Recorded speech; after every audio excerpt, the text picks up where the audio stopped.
সপ্তম শ্রেণী ইতিহাসের দিল্লি সুলতানি চ্যাপ্টার থেকে গুরুত্বপূর্ণ 20টি এমসিকিউ প্রশ্নোত্তর আজকে আলোচনা করব।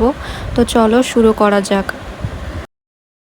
তো দেখো, ইলতুৎমিশ ও আলাউদ্দিন খলজির শাসনের মধ্যবর্তী 60 বছর শাসন করেছিলেন 5 জন সুলতান, 10 জন সুলতান, না 15 জন সুলতান, না 20 জন সুলতান? উত্তরটি হবে 10 জন সুলতান।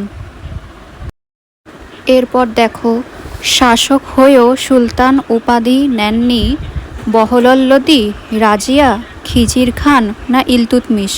উত্তর হবে খিজির খান। ইবন বতুতা ভারতে এসেছিলেন গিয়াসউদ্দিন তুগলকের আমলে, মোহাম্মদ বিন তুগলকের আমলে, না ফিরোজ শাহ তুগলকের আমলে, না কোনোটিই নয়? উত্তরটি হবে মোহাম্মদ বিন তুগলকের আমলে।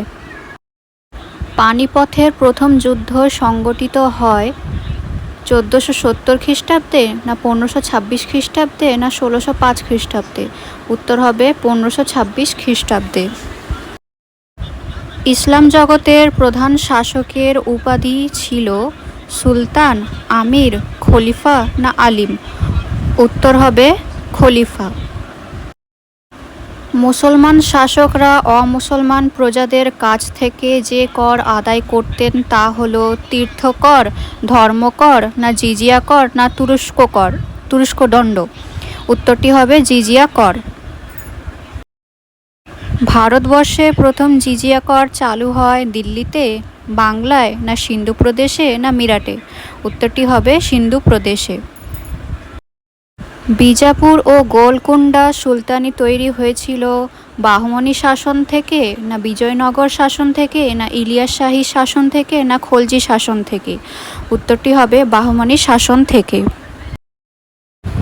বাংলায় স্বাধীন সুলতানি শাসন শেষ হয় 1530 খ্রিস্টাব্দে, না 1534 খ্রিস্টাব্দে, না 1538 খ্রিস্টাব্দে, না 1542 খ্রিস্টাব্দে? উত্তরটি হবে 1538 খ্রিস্টাব্দে। বিজয়নগর সাম্রাজ্যের রাজধানীর নাম ছিল বিজাপুর, গোলকুন্ডা, হাম্পি, না বিদর? উত্তরটি হবে হাম্পি।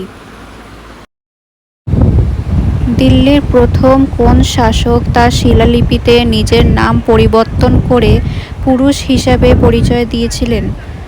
রাজিয়া সুলতানা, সুলতানা রাজিয়া, কুতুবউদ্দিন আইবক, না ইলতুৎমিশ? উত্তরটি হলো সুলতানা রাজিয়া। দিল্লি সালতানাত কোন সালে প্রতিষ্ঠিত হয়?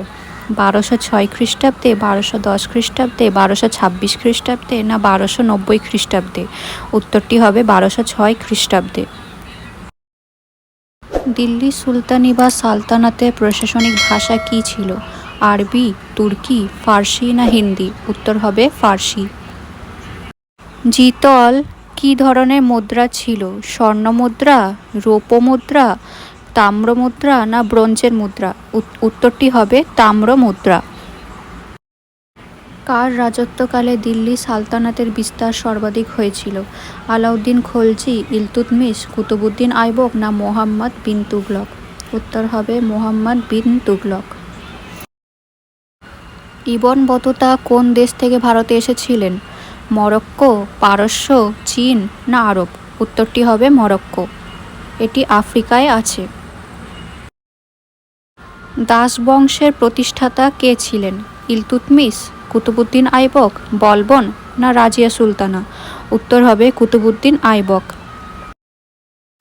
খলজি ও তুগলক রাজারা সামরিক কমান্ডারদের যে ছোট বড় এলাকা শাসন করার দায়িত্ব দিতেন সেগুলোকে কি বলা হতো? জায়গির, ইকতা, মনসব, না খলসা? উত্তরটি হবে ইকতা।